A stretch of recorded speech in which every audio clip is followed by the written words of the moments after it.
Celui qui a des oreilles entend ce que l'Esprit dit aux églises. Mesdames et messieurs, chers frères et sœurs dans la foi, je vous salue amicalement et cordialement dans l'admirable et le glorieux nom du tout accompli qu'est Jésus-Christ de Nazareth. Soyez richement, intensément et infiniment bénis, et que la paix du Dieu Tout-Puissant et Trois fois Saint, qui surpasse toute science, intelligence et sagesse humaine, soit à compter de 2018 votre partage, celui de vos maisons, vos familles, vos ménages et même de vos nations respectives, au nom de Jésus-Christ de Nazareth. L'occasion m'est donnée ce soir de vous adresser mes vœux les meilleurs pour l'an 2018. Mais avant cela, permettez-moi, je vous prie, comme le demande Éphésiens 5 au verset 20, de rendre grâce à ce Dieu, oh, combien spécial et unique en son genre, pour sa fidélité qui a été notre partage tout au long de l'année 2017, pour ses bontés et merveilles qui ont côtoyé nos murs, les murs de nos maisons, de nos familles et même de nos assemblées, dans le sens où nous avons vécu plus de moments heureux que fâcheux. Je bénis également l'auteur de la vie, Jésus-Christ de Nazareth, pour la grâce qu'il nous accorde, à vous qui me suivez et à moi, de vivre jusqu'à cette heure et de pouvoir nous tenir sur nos deux pieds. Car tout au long de l'année 2017, de manière inattendue et brutale, je dirais, plusieurs nous ont quittés. Et au moment où je vous parle, plusieurs sont alités dans des lits d'hôpitaux et partout ailleurs, ne désirant qu'une seule chose, se tenir debout sur leurs deux pieds.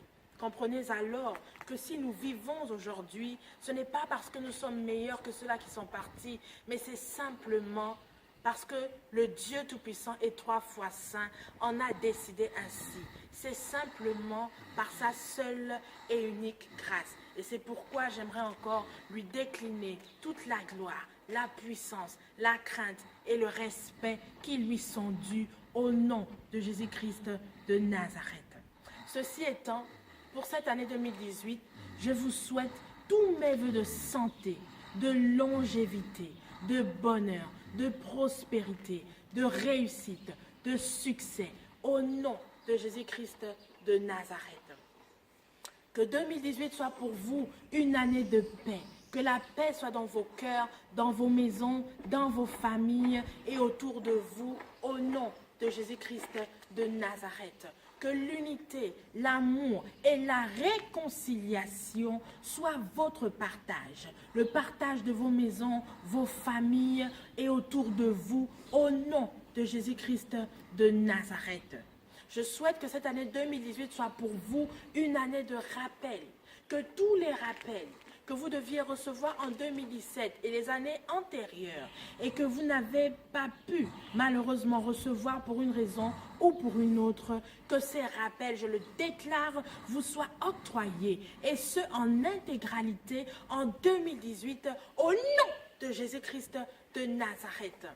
Qu'elle soit pour vous également une année d'accomplissement, que tous les projets, les entreprises que vous avez initiées en 2017 et qui n'ont pas, malheureusement, pour une raison ou une autre, abouti, puissent se réaliser, puissent se concrétiser, se matérialiser en 2018 au nom de Jésus-Christ de Nazareth.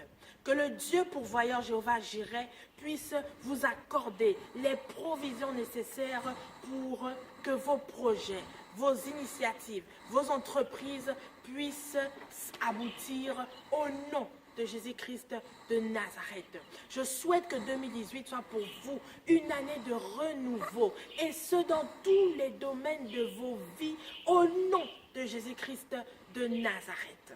Moi, servant de l'Éternel, prophétesse de l'Éternel Claude Catherine, en vertu du grade, de l'autorité et des pouvoirs spirituels qui m'ont été gracieusement donnés par l'agneau Jésus, j'ordonne maintenant à la bénédiction d'inonder chaque domaine de vos vies au nom de Jésus-Christ de Nazareth. J'ordonne à la rosée du ciel de rafraîchir chacun des domaines de vos vies au nom de Jésus-Christ Jésus-Christ de Nazareth, je libère et je sème un esprit de fertilité dans vos vies et dans chacun des domaines de vos vies, afin que où vous ne portiez point du fruit auparavant, où vous n'étiez point fécond, qu'en 2018, au nom de Jésus-Christ de Nazareth, vous puissiez porter du fruit, et ce en abondance, au nom de Jésus-Christ de Nazareth. Mesdames et messieurs, vous savez, dans la vie d'un être humain, ce qui est plus important, ce n'est pas qu'il ait de l'argent à n'en plus finir, des maisons, des voitures, etc. Ces choses sont bien, sinon nécessaires pour l'équilibre, l'épanouissement et même le bonheur de l'homme. Mais l'essentiel dans la vie d'un homme, c'est qu'il fasse la paix avec son Créateur. Et cette paix passe par l'acceptation de Jésus-Christ de Nazareth dans sa vie comme Seigneur et Sauveur personnel. C'est pourquoi, comme dernier vœu, et le plus cher d'ailleurs, et là je vais m'adresser à une catégorie de personnes qui se reconnaîtront sûrement, je vous souhaite en 2018 de faire une rencontre particulière avec le Dieu de l'univers au nom de Jésus-Christ de Nazareth, qui se révèle dans son surnaturel à vous, à vos familles et même à vos nations, et vous accorde la grâce de recevoir, d'accepter Jésus-Christ de Nazareth dans vos vies comme Seigneur et Sauveur personnel au nom de Jésus, qui vous accorde également, pourquoi pas, l'honneur et le privilège de le servir et de le louer, car il est digne de louange. Que cette année, tout au long de cette année 2018, la grâce et la faveur de Dieu vous accompagnent. Que sa main divine, protectrice et souveraine soit sur chacune de vos vies et vous guide au nom de Jésus-Christ de Nazareth. Bonne et heureuse année 2018. Que Dieu vous bénisse et à très bientôt. Shalom. Le ministère prophétique, le vent fort de l'esprit du temps, et son leader, le prophète Élie Martial, vous présente Créature en Jésus-Christ de Nazareth pour pouvoir prétendre au salut. Mesdames et messieurs, chers et fidèles téléspectateurs, chers amis, bonjour. Soyez tous et chacun, qui que vous soyez, où que vous soyez, bénis au nom puissant de Jésus-Christ de Nazareth. Je suis la prophétesse Claude Catherine du ministère prophétique Le Vent Fort de l'Esprit du Temps, précisément de l'église La Voix de l'Éternel.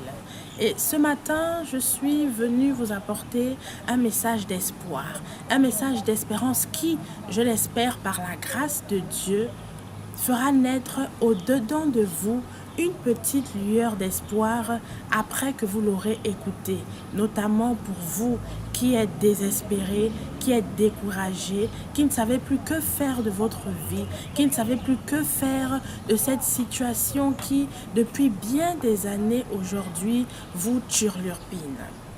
Mais avant que de vous parler avec mon cœur et les mots qui sont les miens, permettez-moi de vous raconter succinctement une histoire tirée de Matthieu 9 à partir du verset 18. Cette histoire est également dans le livre de Luc, chapitre 8, à partir du verset 40.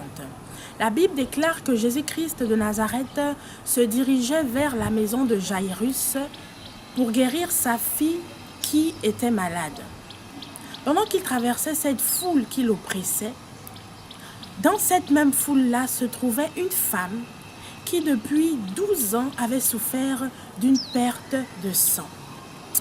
Elle avait dépensé tout ce qu'elle possédait chez les médecins sans qu'aucun de ces derniers ne la guérisse.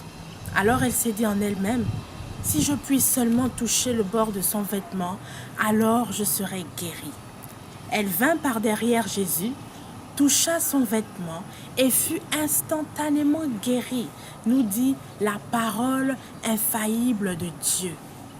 Voici une femme qui pendant 12 ans de sa vie, pendant 12 ans de son existence, a été éprouvée dans sa chair. Elle avait dépensé tout ce qu'elle possédait en termes de biens, d'argent, de matériel lorsqu'elle allait chez des médecins. Mais malheureusement, aucun de ces derniers n'avait pu la guérir, n'avait pu la soigner. Je suis sûre qu'elle avait entendu parler de ce que Jésus-Christ de Nazareth accomplissait en termes de miracles, en termes de prodiges, en termes de guérison, en termes de délivrance dans la vie de ceux-là qui témoignaient sa puissance. Alors elle s'est dit, j'ai tout essayé, j'ai joué toutes mes cartes, je me suis battue comme j'ai pu. Aujourd'hui, je n'ai plus rien. Alors, je ne perds rien en essayant Jésus-Christ de Nazareth. Je ne perds rien en allant à la rencontre de Jésus-Christ de Nazareth. Et elle n'a pas eu tort de penser ainsi, parce que lorsqu'elle a rencontré Jésus-Christ de Nazareth, sa vie a changé, son statut a changé. Jésus-Christ de Nazareth l'a restauré instantanément, nous dit la parole de Dieu. Et ce matin, je t'invite, mon frère, ma sœur, à faire la même chose que la femme à la perte de sang. Je t'invite, mon frère, ma sœur, à partir à la recherche de Jésus-Christ de Nazareth. Je t'invite, mon frère, ma sœur, à partir à la rencontre de Jésus-Christ de Nazareth. Et je puis t'assurer qu'il ne te laissera pas indifférent. Je puis t'assurer qu'il ne te laissera pas dans la même situation. Je ne sais pas depuis combien de temps tu es éprouvé dans ta chair. Je ne sais pas depuis combien de temps tu es éprouvé.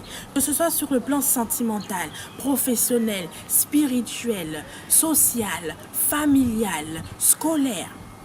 Je ne sais pas depuis combien de temps tu aspires, par exemple, pour toi qui veux fonder une famille. Tu aspires à fonder une famille, mais à chaque fois que les choses semblent prendre forme, que les choses semblent devenir un peu plus sérieuses, ton partenaire ou ta partenaire se rétracte et tu te vois toujours repartir à zéro. Je ne sais pas depuis combien de temps tu as remarqué que dans tel ou tel domaine de ta vie, tu allais d'échec en échec, de déboire en déboire, de déception en déception. Je ne sais pas si toi aussi, comme la femme à la perte de sang, tu as rencontré des médecins. Peut-être que tu as rencontré des ngangas, des marabouts, des psychothérapeutes comme on dit. Peut-être qu'il t'a fallu sortir de ton pays parce que tu t'es dit qu'assurément, à l'international, tu trouverais des médecins plus qualifiés ou encore des féticheurs mieux aguerris parce que malheureusement, beaucoup pensent et font ainsi aujourd'hui. Peut-être qu'il t'a fallu aller voir des sages, histoire d'acquérir quelques conseils, quelques orientations par rapport à la situation que tu traverses. Mais malheureusement, ça n'a pas du tout changé. J'ignore la manière dont tu t'es battu. J'ignore ce que tu as entrepris pour remédier à ta situation. J'ignore les efforts que tu as consentis pour remédier à ta situation. Mais ce que je sais, ce dont je suis pertinemment sûre et certaine, c'est que Jésus-Christ de Nazareth est ta solution. C'est que Jésus-Christ de Nazareth est ta solution. Ce dont je suis pertinemment sûre, c'est que si tu le recherches de tout ton cœur, il se laissera trouver par toi et changera ton statut. J'ignore ce après quoi tu soupires. J'ignore ce à quoi tu aspires. Mais ce que je sais, c'est que Jésus-Christ de Nazareth est la pièce manquante au puzzle de ta vie. Je suis également venue te dire ceci. C'est que Jésus-Christ de Nazareth n'est pas seulement venu ôter cette épine de ton pied qui t'a rendu infirme, instable, handicapé des années durant. Mais il est également venu pour le salut de ton âme. Vous savez, qui que nous soyons sur cette terre, que nous soyons présidents, que nous soyons ministres, que nous soyons sénateurs, députés, directeurs, que nous soyons princes, princesses, rois, empereurs, peu importe le statut que nous pouvons avoir sur cette terre, peu importe ce que nous pouvons posséder sur cette terre en termes de biens, de richesses, de matériel, de gloire, il n'en demeure pas moins que tôt ou tard, que nous le voulions ou pas, il nous faudra mourir simplement parce que l'auteur de la vie en aura décidé ainsi. Mais après notre mort, où irons-nous? Irons-nous en enfer ou aurons-nous la vie éternelle? Mesdames et messieurs, chers et fidèles téléspectateurs, la Bible déclare dans le livre de Jean 3, au verset 16, que Dieu a tant aimé le monde qu'il a donné son Fils unique, Jésus-Christ de Nazareth, afin que quiconque croit en lui, non seulement ne périsse point, mais ait la vie éternelle. Jean 14, verset 6 dit que Jésus-Christ de Nazareth est le chemin, la vérité et la vie, et que nul ne va au Père qu'en passant par lui. Et pour finir, Jean 3, verset 3 dit ceci: si un homme ne naît de nouveau, il ne peut voir le royaume de Dieu. Qu'est-ce que cela signifie? Vous savez, vous pouvez être une belle personne. Vous pouvez être gentil, aimable, sympathique, pacifique, sociable. Vous pouvez n'avoir jamais commis ce que la Bible qualifie de péché. Vous pouvez n'avoir jamais menti, n'avoir jamais volé, n'avoir jamais commis d'adultère, n'avoir jamais été prostitué. Vraiment, vous pouvez avoir tous les bons qualificatifs qui puissent exister sur terre. Mais cela ne vous garantira en rien le salut de votre âme après votre mort. Pourquoi? Parce que la parole de Dieu qui ne souffre d'aucune ambiguïté, parce que la parole de Dieu qui est claire, catégorique et formelle dit que si un homme ne naît de nouveau, il ne peut voir le royaume de Dieu. En d'autres termes, il vous faut naître de nouveau. Il vous faut naître de nouveau. Il vous faut devenir une nouvelle créature en Jésus-Christ de Nazareth pour pouvoir prétendre au salut de votre âme. Jésus-Christ de Nazareth est la condition sine qua non pour prétendre au salut de votre âme. Il vous faut accepter Jésus-Christ de Nazareth en esprit et en vérité dans votre cœur comme Seigneur et Sauveur personnel pour pouvoir prétendre au salut de votre âme.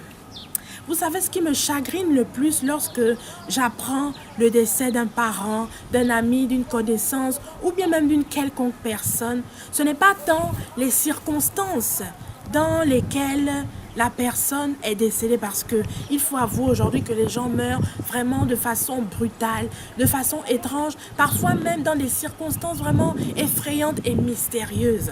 Mais ce n'est pas ce qui me chagrine le plus. Ce qui me chagrine le plus, c'est lorsque je me demande si ces personnes-là, avant de mourir, ont fait la paix avec leur Créateur. Si ces personnes-là ont fait la paix avec leur Créateur. Paix qui passe par l'acceptation de Jésus-Christ de Nazareth, son Fils unique, notre Seigneur et Sauveur dans leur vie. C'est pourquoi la Bible déclare dans Romains 10, versets 9 à 10, que si tu confesses le Seigneur Jésus de ta bouche et si tu crois de tout ton cœur que Dieu l'a ressuscité des morts, tu seras sauvé. Car c'est en croyant du cœur que l'on parvient à la justice et c'est en confessant de la bouche que l'on parvient au salut. Bien-aimés, mesdames et messieurs, chers et fidèles téléspectateurs, je puis vous assurer que confesser de votre bouche le Seigneur Jésus-Christ de Nazareth de tout votre cœur peut changer toutes choses dans vos vies, aussi bien sur le plan spirituel que sur le plan physique. Lorsque vous confessez Jésus-Christ de Nazareth, lorsque vous le recevez dans votre vie comme Seigneur et Sauveur personnel, je puis vous garantir que les choses automatiquement changent, que ce soit sur le plan spirituel ou sur le plan physique. Peu importe ce que vos yeux verront, peu importe ce que vous serez en train de vivre en termes de difficultés, je puis vous assurer que les choses commenceront à bouger parce que recevoir Jésus-Christ de Nazareth est un mystère, bien-aimé. Vous savez, je vais vous surprendre. Je suis sûre que je surprendrai beaucoup lorsqu'ils entendront ce que je m'apprête à dire. Une personne peut n'avoir jamais connu Jésus-Christ de Nazareth de sa vie. Une personne peut n'avoir jamais même entendu parler de Jésus-Christ de Nazareth dans sa vie. Mais si les minutes ou les secondes avant sa mort, cette personne-là demande pardon à Dieu de tout son cœur pour ses péchés et invoque Jésus-Christ de Nazareth dans sa vie durant les quelques minutes ou secondes qui lui restent à vivre, je puis vous assurer qu'après la mort de cette personne, les portes du ciel lui seront grandement ouvertes parce qu'elle serait née de nouveau, parce qu'elle aurait confessé de sa bouche et de tout son cœur le Seigneur Jésus-Christ de Nazareth. Peu importe ce qu'aurait été cette personne de son vivant, qu'elle ait été une sorcière, une franc-maçonne, une rosicrucienne, peu importe qu'elle ait bloqué tous les gens de sa famille, qu'elle ait mangé tous ses enfants, ou bien vraiment peu importe la personne ignoble qu'elle aurait pu être de son vivant. Je vous dis que si cette personne-là, avant sa mort, de tout son cœur, demande pardon à Dieu, accepte Jésus-Christ de Nazareth dans sa vie, reçoit Jésus-Christ de Nazareth dans sa vie, donc naît de nouveau, les portes du ciel lui seront ouvertes. C'est pourquoi, mesdames et messieurs, vous qui n'avez pas encore accepté Christ dans votre vie, je vous invite à accepter Jésus-Christ de Nazareth dans votre vie comme Seigneur et Sauveur personnel. Ne vous dites pas que vous avez le temps. Ne vous dites pas que vous avez toute la vie devant vous. Ne vous dites pas que vous avez le temps de faire tout ce que vous voulez avant de prendre cette résolution solennelle dans votre vie. Parce que, mesdames et messieurs, le temps ne vous appartient pas. Le temps appartient à Dieu. La Bible déclare dans Matthieu 24, verset 36 que nul ne sait le jour de l'avènement du Fils de l'homme. Ni les anges dans les cieux, ni même le Fils. Seul le Père sait. Même moi qui vous parle, je ne sais pas quand est-ce viendra mon jour, quand est-ce viendra mon heure. Vous qui me regardez actuellement, peut-être qu'après avoir suivi peut-être qu'après que vous aurez regardé cette vidéo, je ne sais pas, vous pouvez être dans un lieu de travail ou à l'école, pour ceux qui sont à l'école. Vous ne savez pas si le soir, lorsque vous rentrerez chez vous, vous serez victime d'un accident de circulation qui vous ôtera la vie. Vous ne savez pas si le soir, en allant vous coucher, vous mourrez dans votre sommeil. Je ne vous dis pas ces choses pour vous terroriser. Je ne vous les souhaite d'ailleurs pas.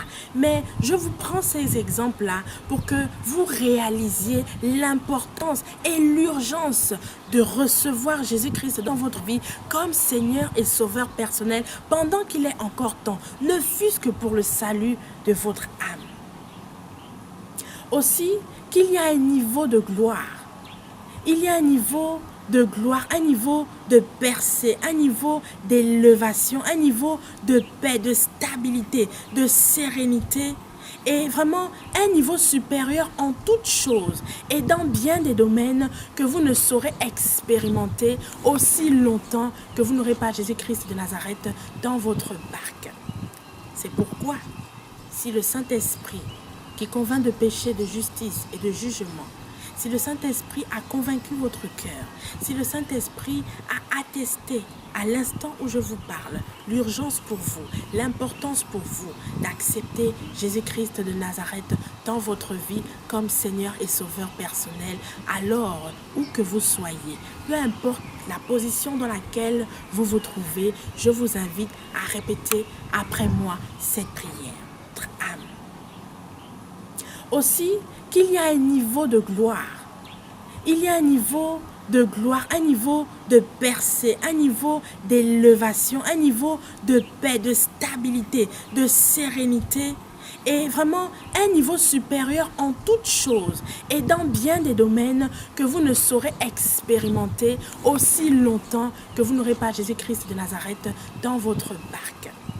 C'est pourquoi, si le Saint-Esprit qui convainc de péché, de justice et de jugement, si le Saint-Esprit a convaincu votre cœur, si le Saint-Esprit a attesté à l'instant où je vous parle l'urgence pour vous, l'importance pour vous d'accepter Jésus-Christ de Nazareth dans votre vie comme Seigneur et Sauveur personnel, alors où que vous soyez, peu importe la position dans laquelle vous vous trouvez, je vous invite à répéter après moi cette prière.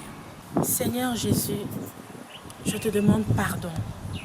Je te demande pardon d'avoir erré loin de toi. Je te demande pardon pour tous mes péchés. Je te demande pardon pour tout ce qui n'a pas glorifié ton nom dans ma vie. Maintenant, je sais que tu es mort pour moi à la croix du calvaire. Maintenant, je sais que tu as payé le prix fort pour que je sois sauvé. Maintenant, je sais que tu t'es fait malédiction au bois du calvaire pour que je sois bénédiction. Seigneur Jésus, je viens à toi maintenant. Purifie-moi, purifie-moi de toutes mes iniquités. Seigneur Jésus, je t'invoque, je t'appelle dans ma vie, dans mon cœur, comme Seigneur et Sauveur personnel. Merci Seigneur Jésus, parce que je sais que tu fais une œuvre nouvelle dans ma vie dès maintenant. Sois encore béni. Au nom de Jésus-Christ de Nazareth que j'ai prié. Amen. Amen. Amen. Je vous félicite. Je vous félicite, vous qui êtes nés de nouveau.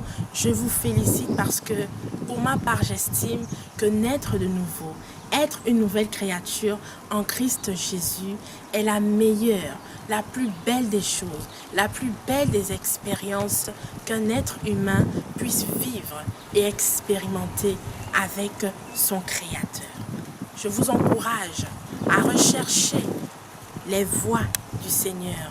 Je vous encourage à chercher à connaître qui est ce magnifique Dieu que vous venez à peine d'invoquer et de recevoir dans votre vie. Je vous encourage à le faire par le jeûne, par la prière et par la méditation de sa parole. Vous savez, beaucoup se sont donnés à Christ, beaucoup sont venus à Christ, mais lorsqu'ils ont rencontré des obstacles, lorsqu'ils ont rencontré des difficultés, ils se sont rétractés, ils se sont refroidis, ils ont perdu la foi et sont retournés à ce qu'ils avaient vomi. C'est pourquoi, comme dernier souhait, vraiment, je souhaite que vous soyez persévérants dans les voies du Seigneur. Parce que la Bible déclare dans Matthieu 24, verset 13, que seuls ceux-là qui persévéreront jusqu'à la fin seront sauvés. Vous avez déjà fait un premier pas vers le salut en naissant de nouveau. C'est l'étape principale, c'est la base de toute chrétienté. Maintenant, je vous encourage à persévérer, à persévérer, à persévérer dans les voies du Seigneur Jésus-Christ de Nazareth. Je puis vous assurer que peu importe ce que vous aurez à rencontrer, peu importe les montagnes, les collines qui se dresseront devant vous, je puis vous assurer de la part du Seigneur dont je suis la servante qu'aussi longtemps que vous resterez fidèles au Seigneur Jésus, qu'aussi longtemps que vous resterez fidèles au Seigneur Jésus, il ne vous abandonnera jamais, il ne vous décevra jamais. Soyez encore bénis, vous et votre famille, au nom de Jésus-Christ de Nazareth. Shalom. Ce que l'Esprit dit aux églises, que celui qui a des